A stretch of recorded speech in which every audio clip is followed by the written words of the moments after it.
Hello बच्चों, let's read the question. The question is two large parallel plates are located in vacuum. One of them serves as cathode, which is the source of electron, whose initial velocity is negligible. An electron flow directed towards the opposite plate produce a space charge, causing the potential in the gap between the plate to vary as phi equals to ax की power 4/3, where a is positive constant and x is the distance from the cathode. Find the current density. तो हमें क्या calculate करनी है? Current density जो है वो calculate करनी है.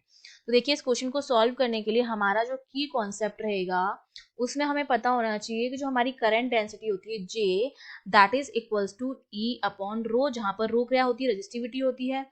ठीक है, तो यहां से हमें जे का फॉर्मूला पता चल गया और हमें पता है कि अगर मैं हमें पोटेंशियल जो है वो दे रखा है.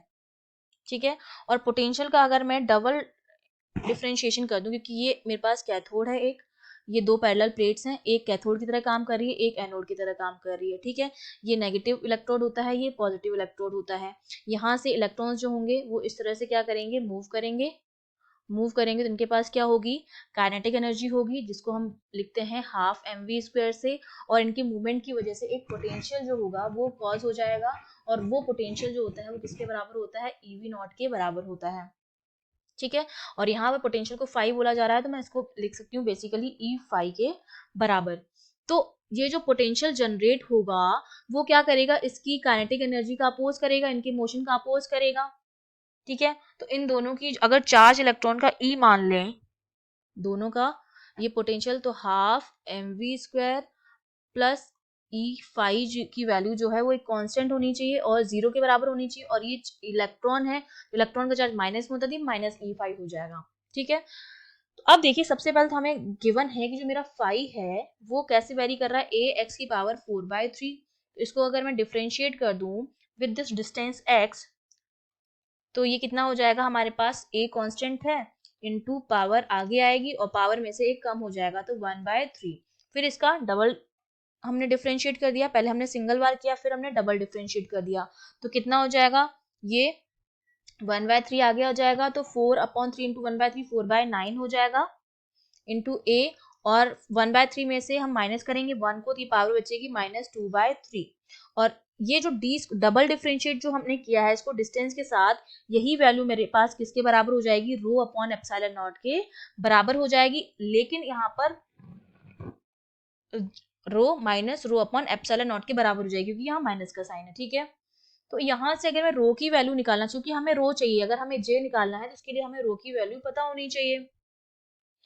ठीक है, तो अब देखो यहाँ से रो की वैल्यू मेरे पास कितनी आ जाएगी? -4/9 एप्सिलॉन नॉट ए एक्स की पावर -2/3. ये रो की वैल्यू आ जाएगी, सिर्फ एप्सिलॉन नॉट ऊपर जाके मल्टीप्लाई हो जाएगा, तो ये हमारे पास रो की वैल्यू आ गई है.